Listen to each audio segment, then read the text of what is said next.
From the nation's capital in Washington, D.C., Cole on Congress. The program discussing national issues that affect Oklahoma.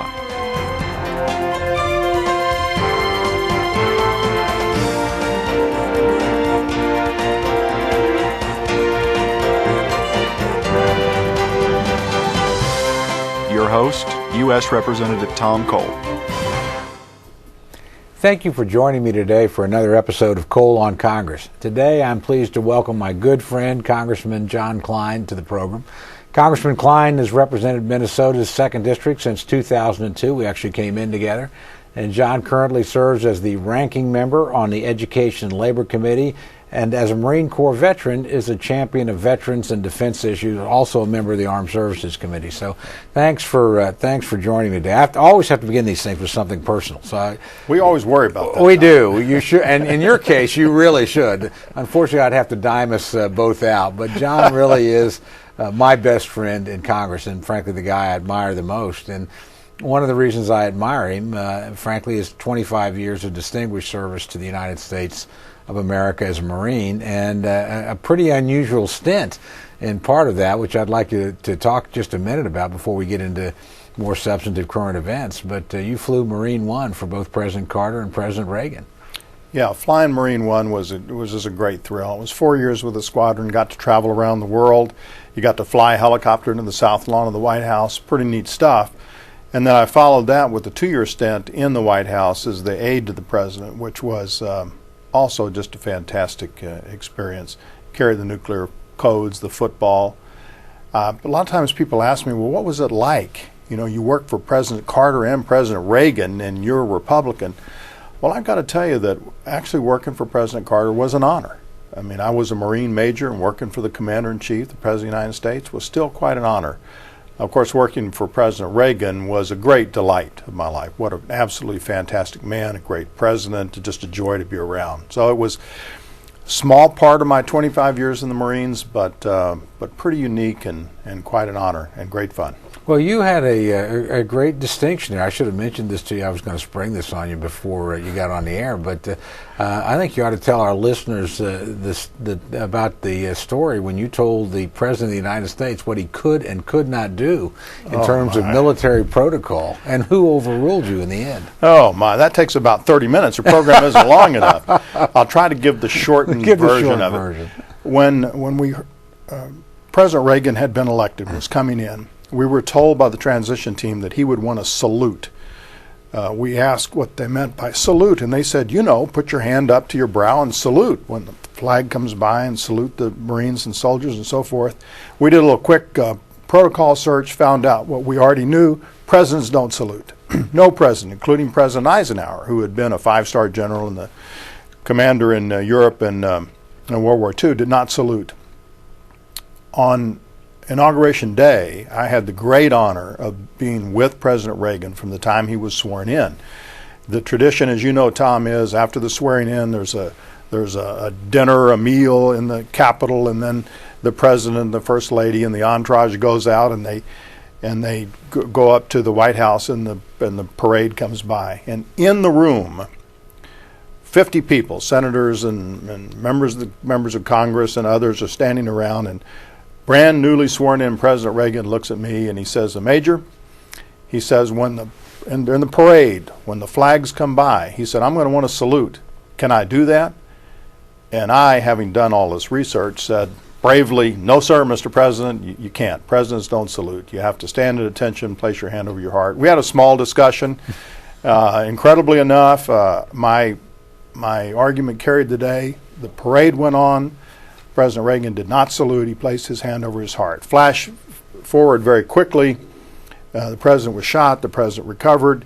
When May of that year, 1981, came, we were to go to the Marine Barracks at 8th and I here in Washington, D.C. for the evening parade. Fantastic ceremony. We were at the home of the Commandant of the Marine Corps, General Barrow. A very small group was left in the residence as everybody was out getting ready for the parade. So we had the Commandant of the Marine Corps and Mrs. Barrow, the President of the United States, and Mrs. Reagan in a conversation with me in uniform standing back, politely eavesdropping. And in this conversation, President Reagan said to the Commandant, "You know, General," he said, "it just breaks my heart." He said, "I get off of Marine One or Air Force One and the troops are there and they're saluting so smartly and I can't return the salute." And the commandant just looked at him and said, "Well, Mr. President, you're the commander-in-chief. And if you want to salute, the troops would love it." And of course, I was looking for a table or something to crawl under at that time. But President Reagan is my hero for a lot of reasons, not the least of which, at that time, he could have turned around and fired me for being so brazen. But what he did was turn around, had this huge smile on his face, and I was crawling out from under the table that I had crawled under, and we went out, and when the Marines passed her in view, President Reagan saluted and saluted from then on, and as you know, Tom, every president since then has saluted. So I marvel at what was I thinking? Well, I think our audience ought to know that they have, in their viewer screen or on their radio set, literally the last guy in America that told the president he couldn't salute is right here on this program.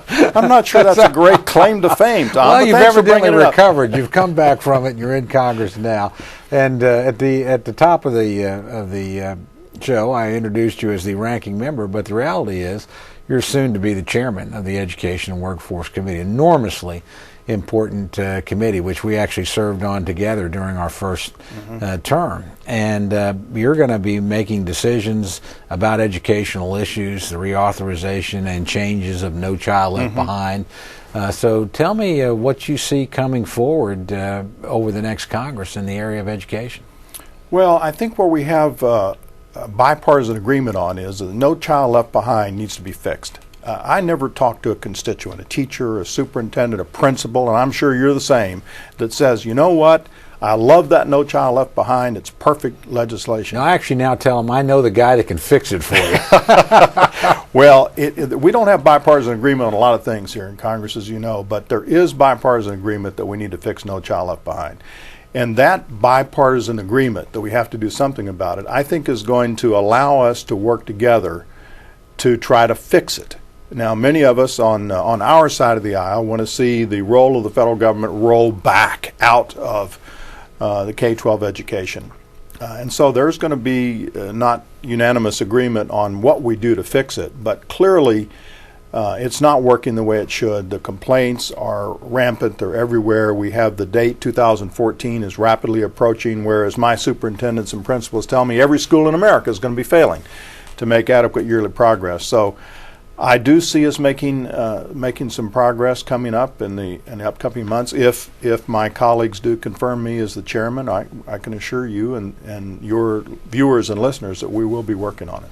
Well, it's my understanding you guys have already had, actually at a bipartisan basis, have had quite a few meetings, and with the Senate as well. So you may be further down the road here toward some sort of comprehensive agreement than we are in most other areas of government. Well, I think there's something to that. It's that bipartisan agreement that we have to do something about it that allowed those meetings to go forward. And I've got to give the Secretary of Education, Arnie Duncan, some credit here. He has said from the time he walked in that we need a bipartisan solution. If we're going to reauthorize the Elementary and Secondary Education Act, which we all now call No Child Left Behind, we need to do it in a bipartisan way. So he called together members of the House and Senate on the education committees and subcommittees, and with members of his department and the Secretary himself participating, we started discussions to agree to go on, if you will. And we have been working on it. We worked on it all summer.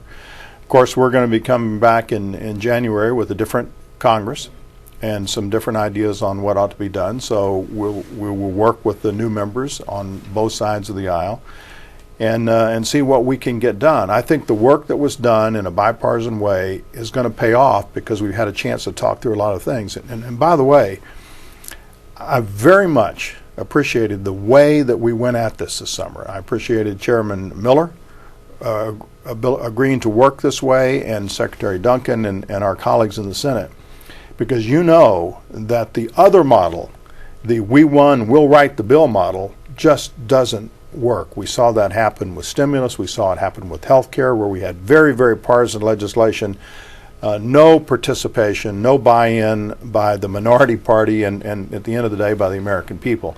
So I do think it's important that we work together on this. We're going to have very different ideas about what the final solution is, but you have to work together on it if you're going to get the American people to support it. Well, your portfolio here is, again, I think a lot bigger than most casual listeners or viewers would understand, because we think classically of No Child Left Behind, and we think of education, pre-K through 12.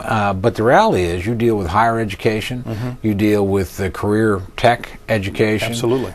You deal with anything that can improve the skill set of the American workforce. So, what are the other big things you think the committee will be taking up in the next couple of years under your leadership? Well, we will be looking at all of those things. Clearly, in higher ed, we have rapidly escalating costs that we're concerned about. It's hard to get your hands around that because you don't want to come in and impose price controls or something like that. That would be anathema to you and I and to most Americans. But we do have to look at that.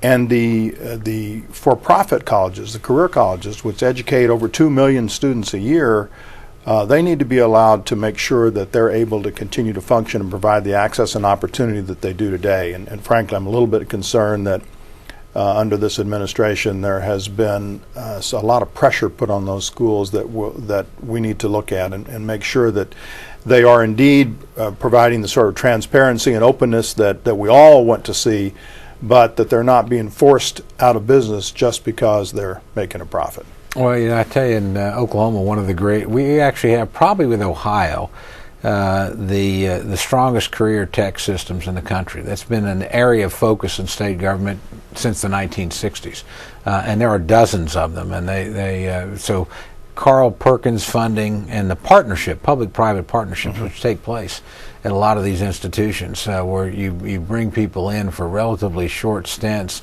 and either train them for new jobs or give them a vocational career that doesn't really require the time that a 4-year or even a 2-year degree would. No, I think, if I could interrupt, I think that's right, that what we're seeing from many of the career tech, the community colleges, the for-profit colleges, is a kind of nimbleness that you don't see in the big land grant, the big 4-year institutions. They're able to say, well, we need more of this skill, and they're able to adapt their curriculum and their offerings very quickly and provide the sort of skilled workforce that you need, which the land grant, the big 4-year colleges don't necessarily do. And I'm a graduate of a 4-year college, and you are, and I'm a big supporter of higher education, but you do need nimbleness if you're going to let the workforce adapt to the requirements of today. Another place where you've been a leader and your committee is really sort of the cockpit of the battle in many ways has been over the so-called card check issue. And for those of our again, viewers and listeners aren't familiar with that, basically it takes away the right of a secret ballot in a union election, something that labor unions have wanted for a long time. It's something that I think honestly, workers, every poll we have show that they don't want. I mean, you oughtn't ever have to tell anybody how you vote on a unionization vote, whether it's management or labor. That shouldn't be that kind of pressure subjected. Any prospects that'll get through during your time? No, in fact, we'll be looking for legislation to protect the secret ballot. I mean, you're absolutely right. The card check provision, which comes under the incredible name of Employee Free Choice Act, would just be devastating because it does take away the protection of the secret ballot. And you're right, workers themselves are the ones who would be most victimized by this card check system. The card check system, for your viewers and listeners, just says that an employee just checks off on a little card that's visible to everybody whether or not he or she wants to form a union and recognize a certain union. And so it obviously subjects those workers to intimidation by the union organizers and potentially, I suppose, by the employers. The secret ballot is so basic to our system here in America and everything that we do that it just seems incredible to me that there's this effort to take away that secret ballot, and we want to make sure that that can't happen. Well, the fact that it didn't happen, because the administration has pledged to support it, and there were large Democratic majorities, but you were one of the real heroes in that fight of making sure, frankly, when there were overwhelming Democratic majorities, they even with the numbers they had, they couldn't force that through. And obviously, we had some good Democrats that were supportive. You built quite a bipartisan alliance to keep that from happening to American workers. Well, we'll make sure that it doesn't happen. And of course, we've got to get through the lame duck here, and that's an adventure still coming up. But not only do we want to make sure that card check can't pass, as I said, we want to put in legislation that will protect the secret ballot going forward. I want to pull you over to another area now, and because, and I mean this quite sincerely, John, I've always been in awe of your service. I'm in awe of your family as well. You ought to tell our listeners, because you have, children and children-in-law that continue to serve the United States with great distinction. I've had the opportunity to travel with you to Iraq and Afghanistan on a couple occasions, and see you interact with your own family members, not just your own fellow Marines. So that tradition of service not only is something that I think everybody in America admires, but also gives you a really unique perspective on the challenges we face and what we ought to be doing. And of course, you sit on a pretty key position in the Armed Services Committee as well, and speak with a lot of authority. So, having given that sort of background, one, I'm going to give you a second to brag on your kids, but then second, it's going to take the rest of the show. What do you think the big challenges for service families are? And then I'm going to get you into the specifics of Iraq and Afghanistan. Yeah. Well, the service families are making an enormous sacrifice, and as you said, I have the opportunity to see it very personally. My son is on his third combat tour. He's in Afghanistan right now as we're taping this program, and I'm very proud of him, even though he's in the Army and I spent my life in the Marine Corps. But I'm very, very proud of him, and he's doing a terrific job. But my daughter-in-law, his wife, and his kids, my grandkids, are making a huge sacrifice. I mean, my grandkids are growing up in large measure without their dad, because even when he's back in the States, they're on a heavy training schedule. He's been in the 101st for all three of these tours, so when he gets back, then they go immediately into a new training cycle. And so it's very, very hard on those families. It's hard for little kids and spouses to make the adjustment to dad or mom being gone and then coming back and trying to take up that role again that they had left. So there's a lot of strain on them. And we need to be paying attention to that and doing everything that we can to show our love and respect, but give all the resources and help that we can, not only to the men and women who are wearing the uniform and dodging the bullets, but to their families as well. And I think that's a place, again, where we've had pretty good bipartisan recognition of that sacrifice and bipartisan willingness to come together. If we can just keep extraneous provisions from being added to these bills, there's pretty good bipartisan support for that. Well, let me ask you this. You and I both were elected in 2002. The decision to go to Iraq had been made effectively in October of 2002, and you and I are in the middle of campaigns. War begins in March, so literally almost as soon as we arrive. That's been one of the more controversial wars in modern American history. Give me your opinion. I don't know that I've ever asked it to you quite this way, on whether or not that was an appropriate thing to do, and gauge the success or lack thereof of that effort. Well, you have to look at it in the context of what was known at the time. I mean, people have always asked me, and they probably ask you, if you knew then what you know now, would you have done then? Well, that's kind of an interesting question, I suppose, but in some ways it's irrelevant, because the decisions are made based on the best information, the best intelligence that you have at the time. The decision was made to go into Iraq, and we can now question whether there were really weapons of mass destruction and so forth, because we've had the benefit of years to look back at it.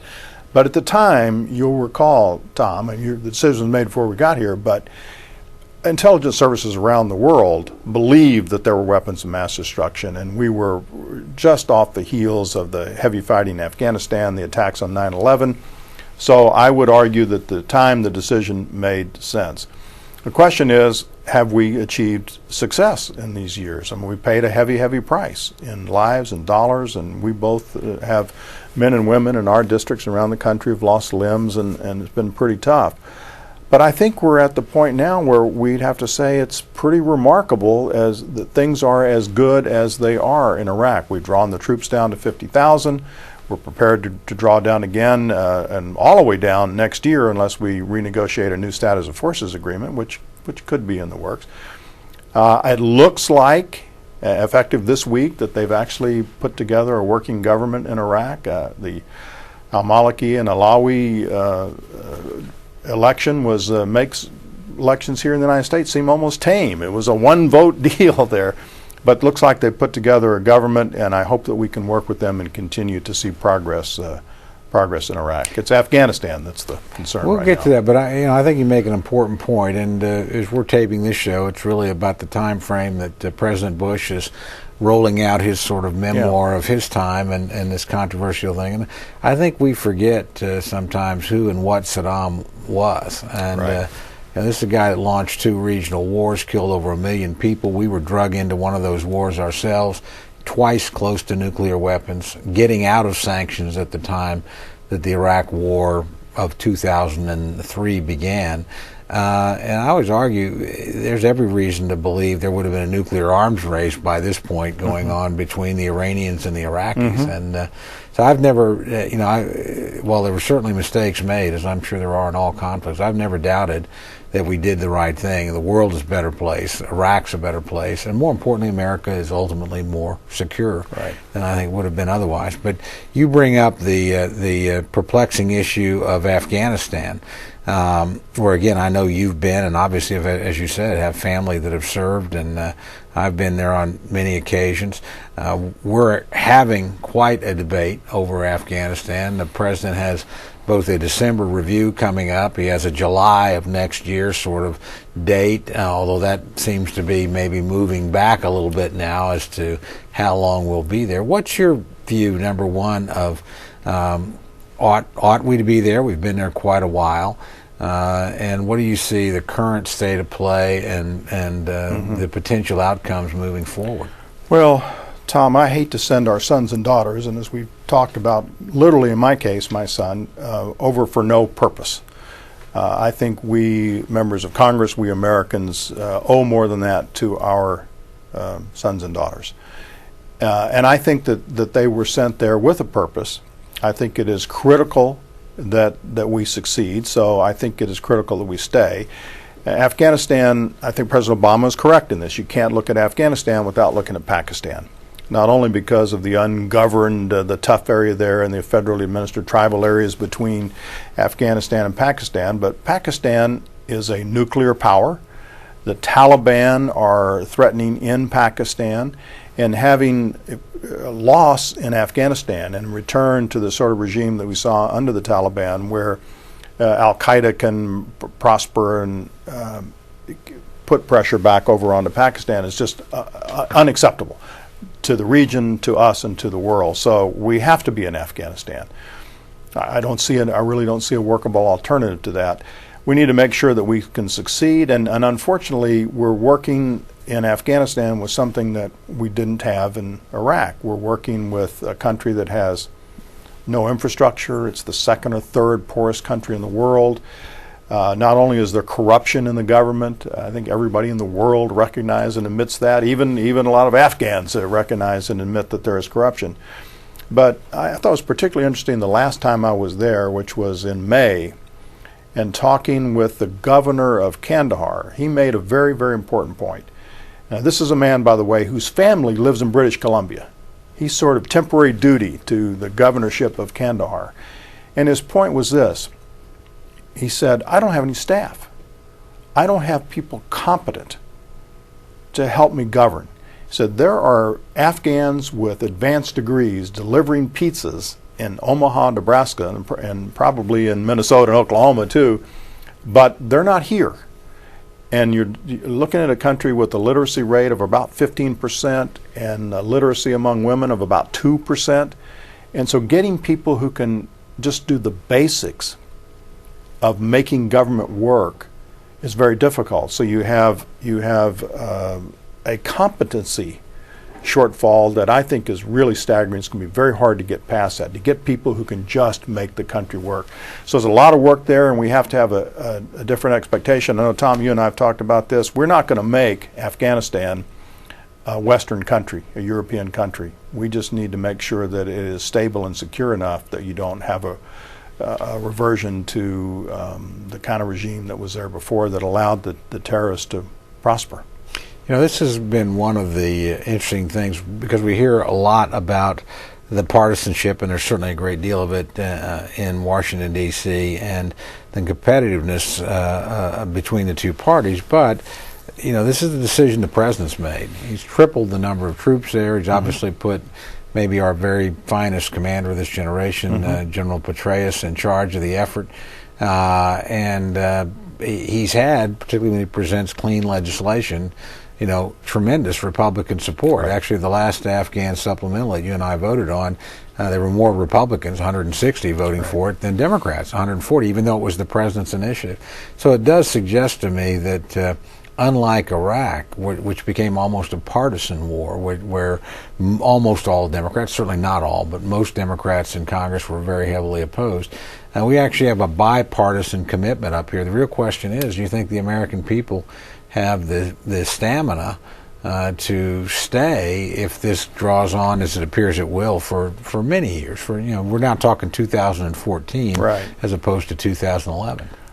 Well, I think they do, and it won't be without controversy. And we've always had a very vocal anti-war segment of our population, and they will continue to make a lot of noise. But as I said earlier, the stakes are so high, and the alternative is not just that Afghanistan falls and we go about our business here in the United States. The consequences to Pakistan and to the region, and therefore spreading, are so high that it's incumbent upon the president and upon us and leaders around the country to make sure that the American people understand what we're doing and what the stakes are and what the expectation is. And I think that's one of the problems. The expectation has been hard to explain. How many times have people ask you, well, how do you define success? What's victory? Well, a success and victory is not, as I said, a Western Afghanistan. It's a secure enough and functioning enough Afghanistan that it doesn't revert to something that will foster disaster, not only in Afghanistan but in neighboring Pakistan. And oh, by the way, India's next to Pakistan, and so you've got just so much at stake there. You know, we've only got about a minute left, but we're entering now a brand new stage in your time and my time here. You know, we've been here with Republican presidents and Republican majorities. We've been here with Democratic majorities and a Democratic president and a Republican president. We've never been here, you or I, with a Democratic president, a Republican majority in the House, and a Democratic majority in the Senate. So what are your big hopes going forward? And you got about 30 seconds. Well, my hope is that I'm going to be able to follow your lead, Tom. It is, it's going to be very, very interesting. You're right, it's new to us. We're going to have to use the Republican advantage to the best effect that we can to provide the check and balance to what we've seen as runaway government growth and spending here in the last 2 years. Well, we're going to have to close with that. There's always a challenge here. But I want to tell you again, thank you very much for taking the time, obviously, to be on this program. But more importantly, just thank you for a lifetime of service, John, in the Marines, in the United States Congress. And, the manner in which you go about it and approach things is just remarkable. America should feel good that you're here. I certainly do. Thank you, Tom. You're very kind. It's a pleasure to be here. You bet.